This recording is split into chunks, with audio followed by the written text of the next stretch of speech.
Hey everyone, it's Rob, and welcome back to Starfield Pulse, your weekly podcast on all things Starfield.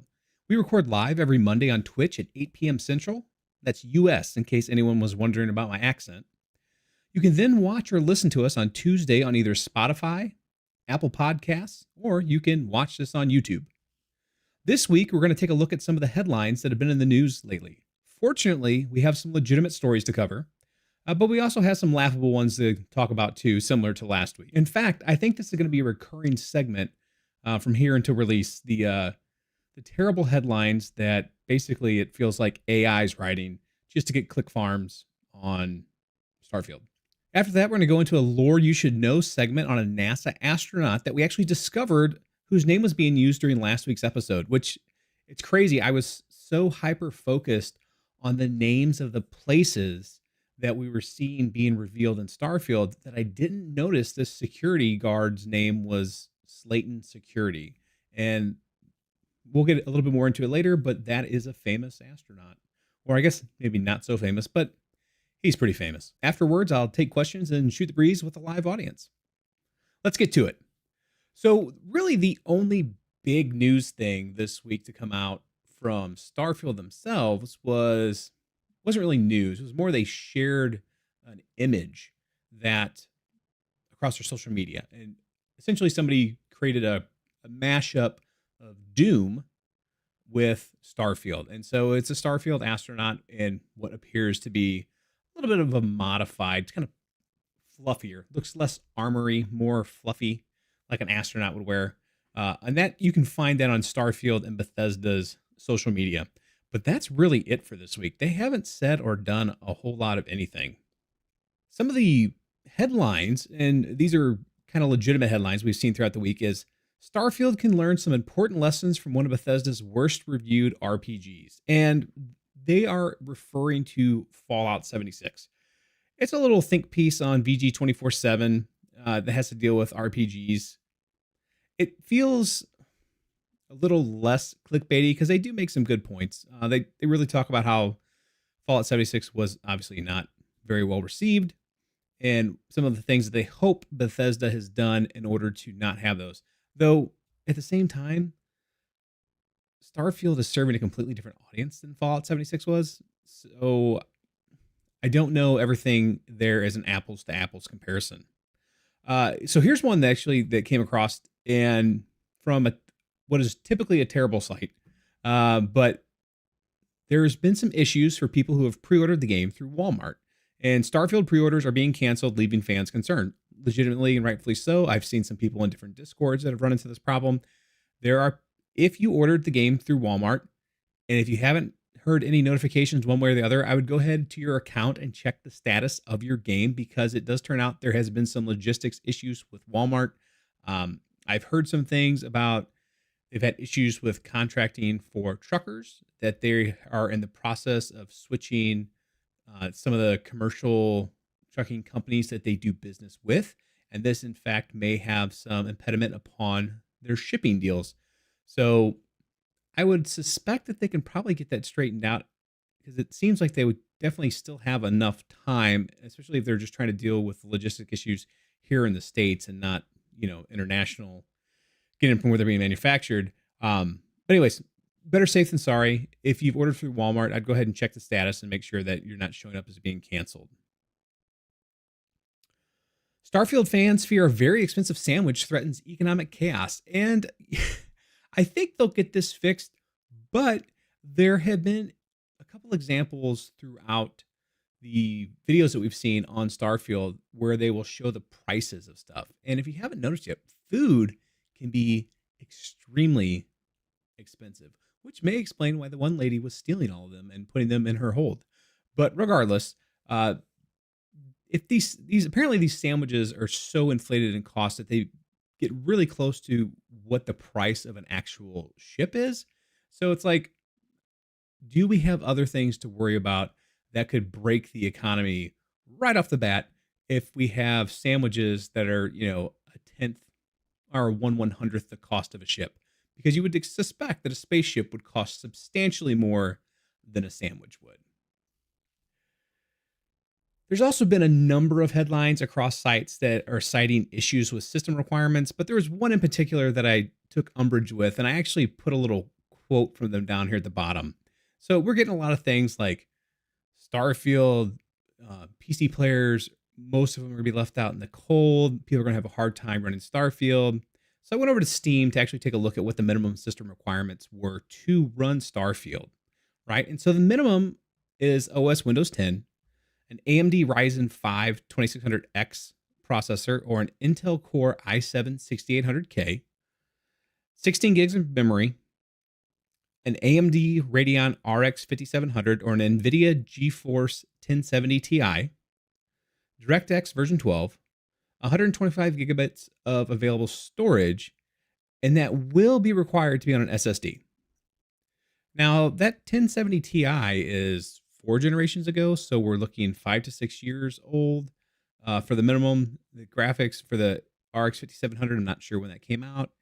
So they're not toaster specs, but a lot of people are going to have that already.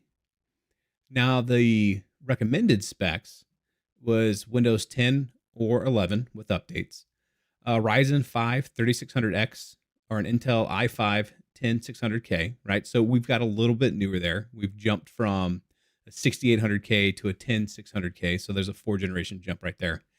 Memory 16 gigabits of RAM, AMD Radeon RX 6800 XT or NVIDIA GeForce RTX 2080, right? So they're recommending cards that are capable of doing ray tracing for the recommended specs. DirectX version 12 for network broadband internet connection. Funnily enough, they didn't mention that for the minimum specs. Storage, 125 gigabytes available space, and additional notes, SSD is required. So I think at this point, most people probably have a lot of that. Because part of me would be like, well, maybe they don't have the SSD, but M2 drives have been out for how many years now, and people have been migrating to those, and before that it was SSDs. So I think they're making a lot to do about nothing. And even in like one of the articles, they go so far to say it's more than likely the majority of PC players will be able to run the game fairly well, which is them saying that they know that the majority of PC players are going to have specs that exceed the minimum required specs, and yet they lead with a headline like, most PC players are going to have a hard time. This clickbait shit is out of control on this game. It's just amazing, right? So if you see these things, just ignore them. Like I said, I have a Google alert set to send me like the top 10 or 12 headlines from the day every morning around 8 o'clock. And the amount of just garbage is astounding. So they're like, luckily, Bethesda has partnered up with AMD, who are selling several CPU bundles along with a free copy of Starfield.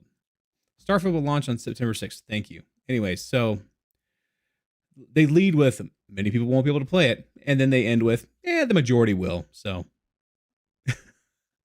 the last click they get from me. Force, he has come out and said that he feels he was wrong about Starfield. So if you want to go give him a watch, basically said that most of the things he had concerns with after viewing previous videos, that they've been able to address those in more recent videos or through Q&As that Todd and the team have done. One thing that I watched, but didn't even realize I was watching, or the importance of it actually, was the fact that we were pickpocketing somebody. And I'm going to have a picture of that up here in a little bit, but we were actively pickpocketing. I didn't notice it because we were moving it. So previous Bethesda games, you pretty well have to be still in order to pickpocket people. And in this case, we pickpocketed somebody, or had the availability, had the option to pickpocket someone when they were moving. And so were we. And then one other thing I wanted to point out real quick that on sort of the newsy stuff for the week is that one Reddit user spent about 200 hours, they said, putting together a list of all the skills that we've seen so far that are in the game, and has categorized them into their skill trees, or what he suspects to be, or they suspect to be their skill trees. So that's a lot of work. It's pretty interesting. So if hop over to Starfield Reddit, it's pretty high at the top right now. It's getting a lot. It's getting some love. He has the Reddit user has two supporting documents that they've created as well to support that. One is basically they're both Google Docs. One primarily consists of just Word and explaining what they feel and why they feel the way they do, and the other doc has mostly screenshots throughout that they're leaning on for their supporting data. And if you find a hole, they want you to tell them about it. So it's not like I made this, I am correct, right? This is irreproachable. It is, hey, if I made a mistake and you can find it, please poke a hole in my theory and let me know, because I want to make sure that this is as accurate as possible. All right, so let's talk about some of the crazy headlines that I've seen this week in the news. Starfield fans already furious, unreleased game might not win Game of the Year. I'm sorry. The game may not win Game of the Year. Probably won't, right? I mean, unless this thing just comes out like a nuclear bomb, it is going to have an uphill climb in order to surpass Tears of the Kingdom. Because so far right now, 2023 is feeling like Tears of the Kingdom and then everything else. And this has been a banger year for games, right? We've had Resident Evil 4 Remake. Remnant 2 just came out earlier this week. We've had Street Fighter 6. We have MK1 coming out. We've had Final Fantasy 16, which I was kind of mad on. We have, I already mentioned Tears of the Kingdom, right? There's been so many good games. That's just like 5 or 6 real quick. I could rattle off the top of my head. And I haven't even scratched the surface. So yeah, it's Starfield fans upset that the game might not win Game of the Year. There is a ton of great games. There's a lot of competition.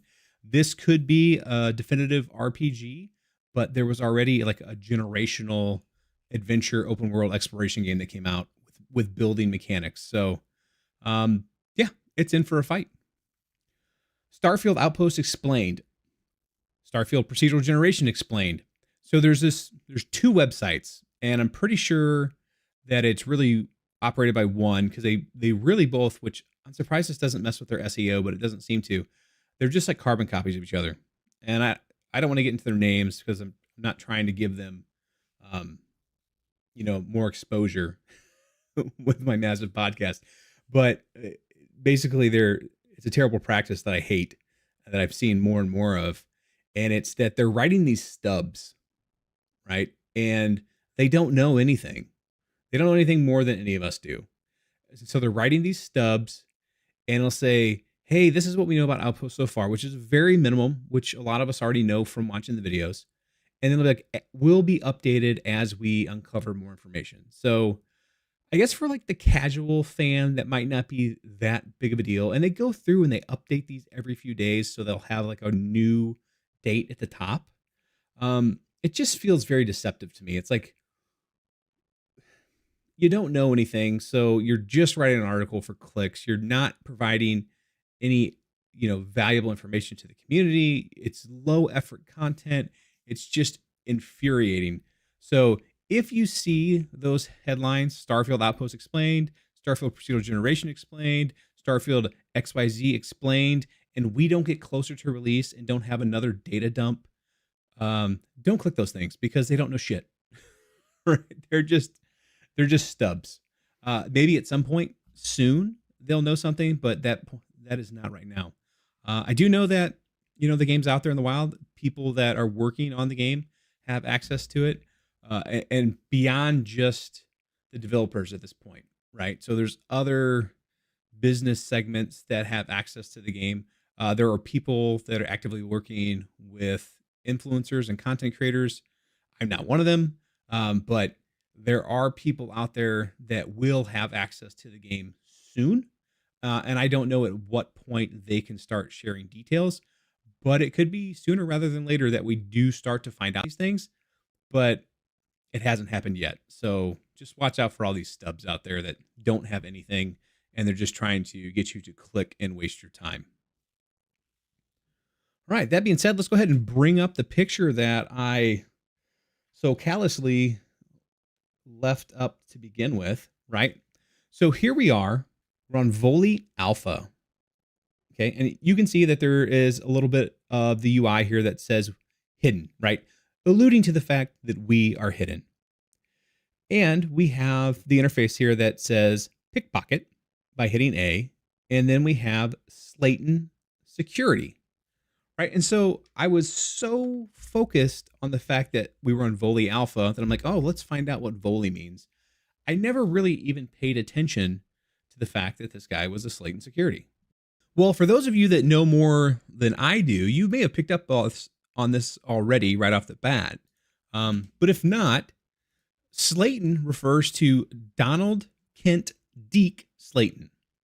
He was born March 1st, 1924, and he lived to June 13th, 1993. He passed away relatively young. He was a United States Air Force pilot, an aeronautical engineer, and a test pilot who was selected as one of the original NASA Mercury 7 astronauts. He went on to become NASA's first Chief of the Astronaut Office and Director of Flight Crew Operations, responsible for NASA crew assignments. Slayton joined the U.S. Army Air Forces during World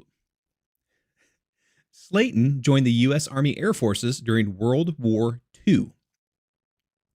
Now, if you're wondering who is or what is the Mercury 7, they were the group of 7 astronauts selected to fly spacecraft for Project Mercury. They were also referred to as the Original 7 and Astronaut Group 1. Their names were publicly announced by NASA on April 9th, 1959, and a lot of these you probably know. These 7 original American astronauts were Scott Carpenter, Gordon Cooper, John Glenn, Gus Grissom, Wally Schirra, Alan Shepard, and Deke Slayton. The Mercury 7 created a new profession in the United States and established the image of the American astronaut for decades to come. After being grounded by NASA, Slayton was selected in early 1962 to serve as the senior manager of the astronaut office. And if you're like, why did he get grounded? It was a medical condition. They thought that he had some palpitations with his heart, so he was grounded for a period of time. He eventually was cleared to fly again, though. One of his first roles was to select the Group 2 astronauts, and the new class was announced on September 1962. Additionally, he was tasked with making future crew assignments and assigned Gordon Cooper to Mercury Atlas 9. In an administrative restructuring in October 1963, Slayton became Assistant Director of Flight Crew Operations in addition to his job managing the astronaut office. In November 63, he resigned from his commission in the Air Force after he was permanently disqualified from flying and became a civilian executive for NASA. After Alan Shepard was grounded due to Meniere's disease, he replaced Slayton as the manager of the astronaut office. While Slayton continued to work for Flight Crew Operations and was promoted to its director in 1966. Slayton continued to be responsible for making crew assignments and determine the astronauts that would fly on the Gemini and Apollo missions. Slayton created a crew rotation where a crew would be selected as the backup crew for a mission and would later be the prime crew 3 missions later. In his post-NASA career, Slayton served as president of Space Services Incorporated, a Houston-based company earlier founded to develop rockets for small commercial payloads. He served as mission director for a rocket called the Conestoga, which was successfully launched on September 9th, 1982, and was the world's first privately funded rocket to reach space. That's pretty impressive.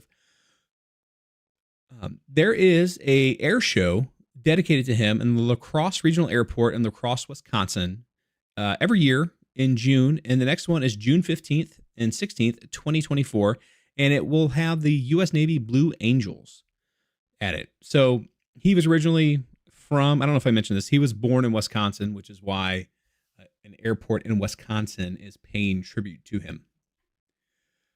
So there you have it, a little bit about Deke Slayton. Now, I'm going to go ahead and say that because of the fact that he was, a NASA astronaut, had a very prestigious career, and dealt with commercial rockets afterwards, that what we are up to right now in this screenshot, where it looks like we're going to pickpocket a Slayton security, they're probably not the bad guys.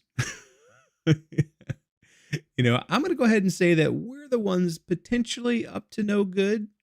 That or the whole system has just become corrupted, right? Because, by I think every objective measurement, Deke Slayton was an honorable man with a impressive career. did a lot of great things for the the space program, um, and moving that forward into the future, and you know picking generations of pilots and other he picked a lot of pilots and other specialists to crew these aircraft for generations to come. So I don't think that Slayton Security are the bad people. I think that we're up to no good, especially because of the fact that we're getting ready to pickpocket something. But anyways, so that's our segment on Deke Slayton. Remember, you can always reach me on starfieldpulse@gmail.com. This will be chopped down and put onto YouTube later tomorrow, and you'll also be able to find the audio versions on Spotify or Apple Podcasts. I'm Rob. Thanks for watching. And remember, if you enjoyed this episode, make sure to hit the like button and leave a comment, so that way it helps other people find it on YouTube as well, or what other podcasting services you're using. Thanks, and I'll talk to you next week.